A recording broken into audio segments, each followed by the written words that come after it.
Engineer محمد علی مرزا صاحب کا ایک کلپ سنا جس کا عنوان تھا کہ نبی صلی اللہ علیہ وآلہ وسلم نے خودکشی کرنے کی کوشش کی۔ اس کا ٹائٹل جو بنایا ہے، ٹائٹل میں ایک طرف پھانسی کا پھندا بنایا ہے، پھانسی کا پھندا بنا کے پھر صحیح بخاری کی تصویر اور ساتھ اپنی تصویر دی ہے۔ اور مرزا صاحب نے منکرین حدیث کے اعتراض کا اس میں جواب دیا ہے۔ دراصل بات یہ ہے کہ صحیح بخاری میں ایک روایت امام بخاری رحمۃ اللہ علیہ لے کے آئے ہیں، روایت کا نمبر ہے 4982، جس میں اس روایت کا مضمون اور مفہوم یہ ہے کہ نبی کریم صلی اللہ علیہ وآلہ وسلم کی ذات اقدس پہ کچھ عرصہ وحی رکی رہی، تو حضور علیہ الصلوۃ والسلام نے اس غم کی وجہ سے کئی بار اپنے آپ کو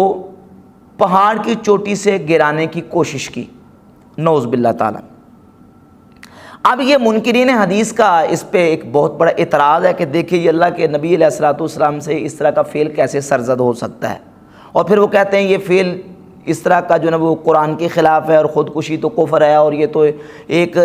کفریہ عمل اللہ کے نبی علیہ الصلوۃ والسلام کی طرف منسوب کیا گیا۔ الغرض وہ بہت ساری جو نا وہ باتیں کرتے ہیں، اور ان میں سے سر فہرست سعید ملتانی دیوبندی جس نے کتاب لکھی ہے قرآن مقدس اور بخاری محدث، اس نے جگہ جگہ پہ مختلف عنوانات قائم کر کے امام بخاری رحمۃ اللہ پہ کیچڑ اچھالا ہے، اور کہا ہے کہ امام بخاری نعوذ باللہ گستاخ رسول ہیں، اور صحیح بخاری میں امام بخاری نے بہت سارے مقامات پہ نبی کریم علیہ الصلوۃ والسلام کی شان میں توہین اور گستاخیاں کی ہیں۔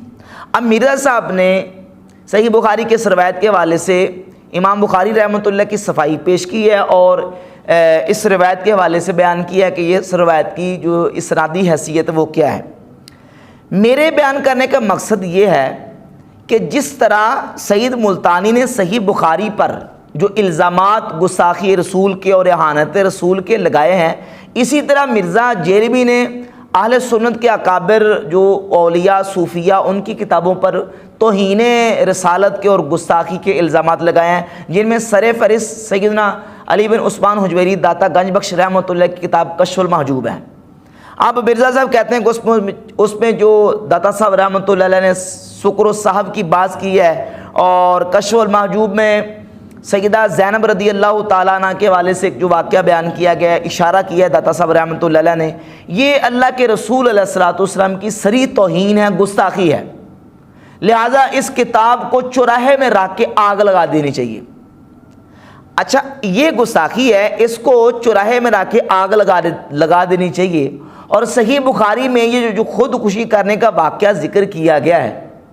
یہ بھی آپ کے بقول مرزا صاحب نے اس کلپ میں ماننا ہے کہ یہ گستاخی ہے، نبی کریم علیہ السلام کی اس میں گستاخی ہے، توہین ہے، تو آپ کے بقول یہ گستاخی اور توہین ہے، اور جس کتاب میں اس طرح کی گستاخی اور توہین آ جائے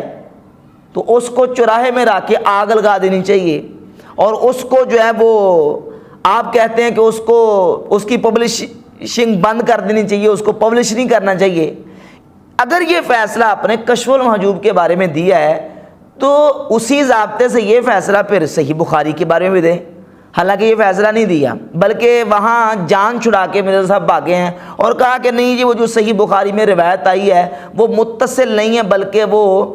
مرسل روایت ہے، امام زہری کے جو مرسلات ہیں ان میں سے ہے، حالانکہ پیچھے سند کے ساتھ امام بخاری نے پوری سند کے ساتھ روایت کی ہے، مرسلن نہیں کی ہے، سند کے ساتھ کی ہے۔ ہاں آگے یہ ہے کہ فیما بلغنا کے الفاظ جو ہیں اس سے امام ابن حجر اسقلانی رحمۃ اللہ علیہ نے جو نقطہ اٹھایا اور یہ کہا کہ یہ جو امام زہری کے مرسلات میں سے ہے، تو مرسل ہے، موصول نہیں ہے، یہ جو نا وہ مرسل ہے، تو مرسل کہہ کے مرزا صاحب نے جان چھڑا کے بھاگنے کی کوشش کی ہے۔ 2 منٹ کے لیے اگر یہ روایت مرسل ہے، امام زہری کے مرسلات میں سے ہے، تو تب بھی امام بخاری تو لے کے آ رہے ہیں نا، امام بخاری اس کو تردیداً لے کے آ رہے ہیں کہ تائیداً لے کے آ رہے ہیں؟ تردید کر رہے ہیں اس روایت کی، ان جملوں کی، یا کہ تائید کر کے لے کے؟ ظاہر ہے کہ جو صحیح بخاری لکھ رہے ہیں وہ تردید تو نہیں کر رہے نا، امام بخاری رحمۃ اللہ تو اس جملے کو اور پورے سے جو قضیے کو لے کے آ رہے ہیں۔ تو اس میں اگر یہ گستاخی رسول ہے تو پھر امام بخاری بھی مجرم بنتے ہیں اور امام ابن شہاب زہری بھی مجرم بنتے ہیں۔ اگر کشف المحجوب کے بارے میں آپ کہتے ہیں کہ اس کو چوراہے میں رکھ کے آگ لگا دینی چاہیے اور اس کو پبلش نہیں کرنا چاہیے، اس کو بند کر دینا چاہیے، تو اب بابی نہ بنے، اب یہ فیصلہ صحیح بخاری کے بارے میں سنا کے دکھائے ہیں ذرا، نہیں سنائیں گے۔ اور صرف یہیں تک نہیں بلکہ صحیح بخاری اور خود مرزا کے بیان کے مطابق امام بخاری رحمۃ اللہ کی جو کتاب الادب المفرد، اس میں وہ روایت موجود ہے جس میں مرزا صاحب نے بار بار کہا امام حسن بصری کی کی وجہ سے اور مدلس ہونے کی وجہ سے ان کی روایت وہ ضعیف ہے اور قابل قبول نہیں ہے، جس میں یہ فرمایا کہ من تازب عزائل جاہلیت فاعدہ ولا تکنو، جو جاہلیت کے نسب پر فخر کرتا ہے تو اس کو کہو کہ اپنے باپ کا اعلیٰ تناسل منہ میں رکھ رہے ہو، کنایا نہ کرو۔ تو یہ صریح اللہ کے رسول علیہ السلام کی توہین ہے، گستاخی ہے، مرزا صاحب کہتے ہیں۔ تو بھئی توہین اور گستاخی ہے تو یہ دیکھیں کہ اس کو روایت کو نقل کس نے کیا ہے، باقاعدہ باب قائم کر کے اس باب کے تحت کون لے کے آیا ہے؟ امام بخاری لے کے الادب المفرد میں روایت نمبر 991 صفحہ نمبر 261، یہ روایت امام بخاری رحمۃ اللہ لے کے، ناصر الدین البانی نے اس کو صحیح کہا ہے اور دیگر وہابیوں کے بڑے بڑے محققین نے اس روایت کو صحیح کہا ہے۔ اور مرزا صاحب کہتے ہیں کہ اس روایت کو صحیح مان کے بے ایمان ہو جاؤ، یعنی جو اس کو صحیح مانتا ہے وہ بے ایمان ہوگا، تو ناصر الدین البانی تو اس کو صحیح مانتا ہے،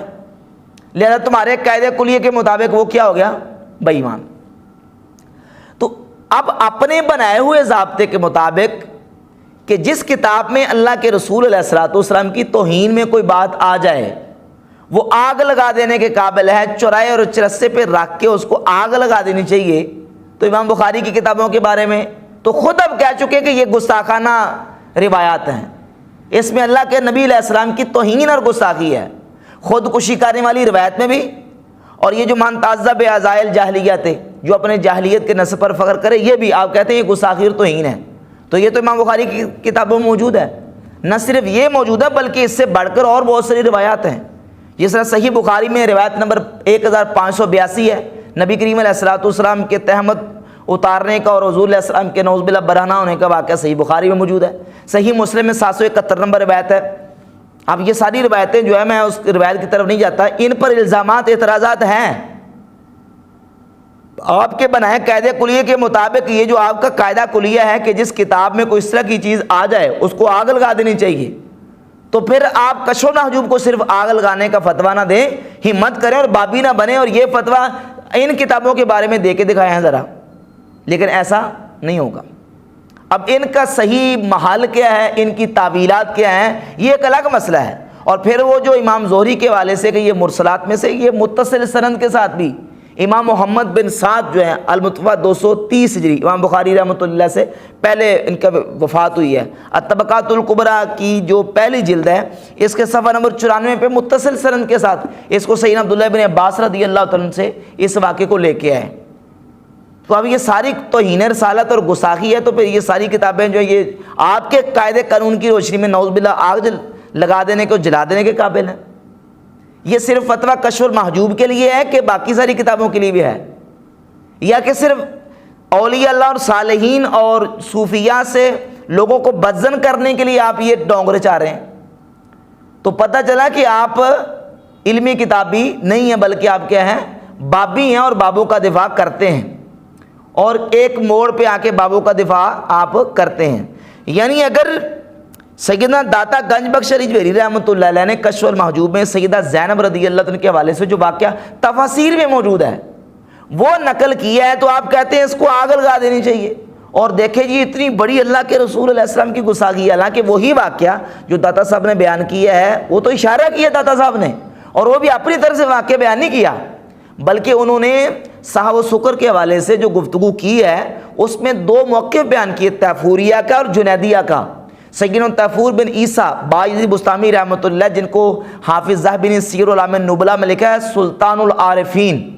سلطان العارفین سیدنا طیفور ابن عیسیٰ بایزید بستامی رحمۃ اللہ، ان کے حوالے سے ان کا موقف اور ان کے موقف پر دلائل لکھے ہیں کہ وہ کہتے ہیں سکر افضل ہے، یعنی غلبہ محبت حق تعالی، غلبہ محبت۔ اب سکر کا معنی یہاں نشر، مدہوشی اور بے ہوشی نہیں ہے، بلکہ داتا صاحب نے معنی بھی بیان کر دیا کہ طیفور بن عیسیٰ فرقہ طیفوریہ کا یہ نظریہ ہے کہ سکر افضل ہے، اور وہ یہ ہے غلبہ محبت حق تعالیٰ، اور اس کے تحت یہ واقعہ بیان کر دیا۔ اپنا موقف نہیں، اپنا موقف وہ کہتے ہیں میرا موقف جنیدیہ والا ہے، جو جنیدیہ کا موقف وہ کہتے ہیں کہ صاحب افضل ہے، میں بھی صاحب کو افضل کہتا ہوں، لیکن واقعہ ایک اشارہ کر دیا، اور وہ واقعہ صرف داتا صاحب نے اشارہ نہیں کیا بلکہ مرزا جیلمی بھی اور خود ان کے جو روحانی پیشوا ہیں زبیر علی زئی نے، یہ امام ابو جعفر محمد بن جریر طبری ہیں، ان کو امام اہل سنت لکھا ہے، ابن تیمیہ نے ان کو امام اہل سنت لکھا ہے، مرزا نے خود اپنے کئی بیانات میں امام اہل سنت اور کہا کہ اسلام کی سب سے پہلی اور معتبر ترین تفسیر جو تفسیر طبری ہے، اس تفسیر طبری میں امام طبری رحمۃ اللہ علیہ نے استدلال کر کے اس واقعے کو بیان کیا ہے۔ تو کشف المحجوب میں واقعہ آ جائے تو کہتے ہیں آگ لگا دو، تو یہ فتویٰ تفسیر طبری کے بارے میں دے ہاں ذرا، کہ تفسیر طبری کو کہیں کہ یہ واقعہ امام طبری نے بیان کیا اور صرف نقل نہیں کیا، استدلال کیا ہے، تو کہیں ذرا کہ آگ لگا دو۔ اور پھر نہ صرف امام طبری نے بیان کیا ہے، امام ابن جوزی نے اس کو بیان کیا ہے، امام قرطبی کی یہ دیکھیں الجامع الاحکام،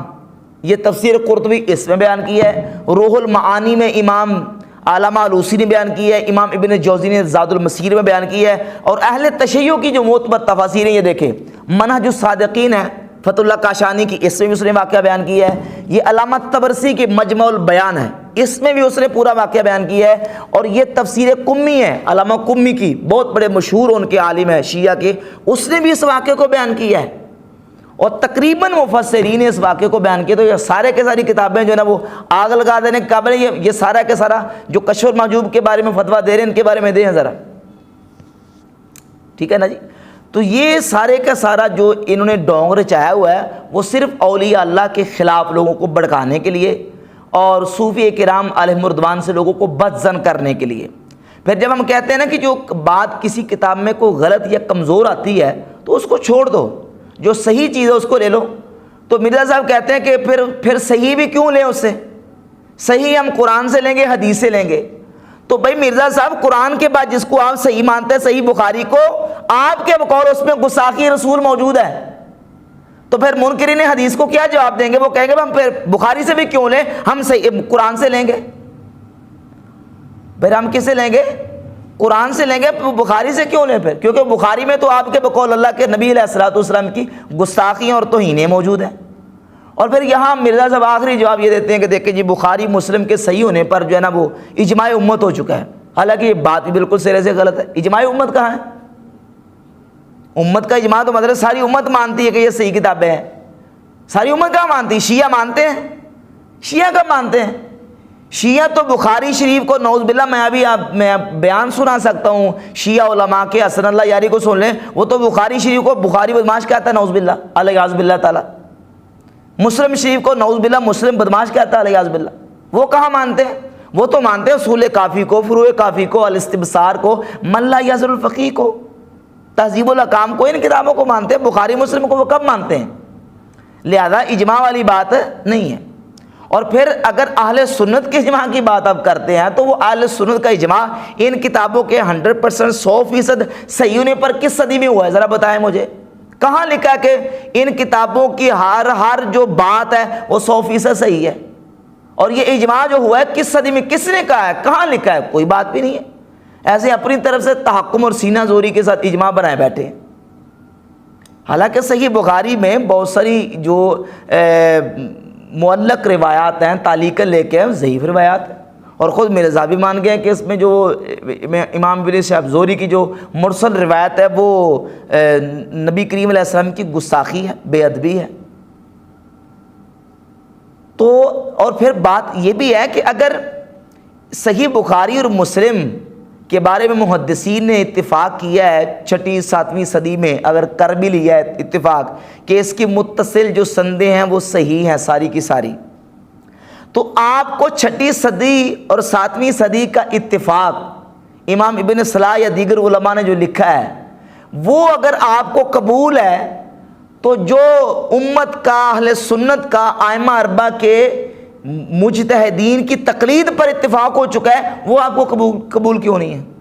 بلکہ تقلید پر تو پوری امت کا اجماع ہو چکا ہے، یعنی سنی شیعہ سارے متفق ہیں کہ غیر مجتہد کو مجتہد کی تقلید کرنا واجب ہے۔ شیعہ بھی متفق ہیں، سنی بھی متفق ہیں، شیعہ بھی کہتے ہیں کہ جو مجتہد نہیں ہے اس کو کسی مجتہد کی تقلید کرنا واجب ہے، سنی بھی کہتے ہیں، شافعی، مالکی، حنفی، حنبلی سارے کہتے ہیں کہ جو مجتہد نہیں ہے غیر مجتہد کو مجتہد کی اجتہادی مسائل میں تقلید کرنا کیا ہے؟ واجب ہے، ضروری ہے۔ شیعہ سنی جس پر دونوں متفق ہیں اس کو آپ ماننے کے لیے تیار نہیں ہیں، اور جس پر شیعہ ہمارے ساتھ نہیں ہے اس کو آپ کہتے ہیں اجماع امت ہو چکا ہے۔ تو یہ صرف اور صرف چکمہ بازی اور ایسے جھوٹا ڈونگر چاہتے ہیں جس کا حقیقت سے کوئی تعلق نہیں ہے۔ تو اگر کشف المحجوب کے بارے میں یہ سارے تبصرے کرتے ہیں تو پھر یہ ساری باتیں ان کتابوں کے بارے میں کریں، اور یہ صحیح بخاری اور صحیح مسلم کے بارے میں فیصلہ دیں اگر ہمت ہے۔ اور اگر اپنے آپ کو علمی کتابی کہتے ہیں، بابی نہ بنے، علمی کتابی ہونے کے دعوے کو سچا ثابت کر کے ذرا ہمت کر کے وہی فتویٰ جو کشف المحجوب کے بارے میں دیتے ہیں وہ بخاری مسلم اور دیگر ان کتابوں کے بارے میں دیکھ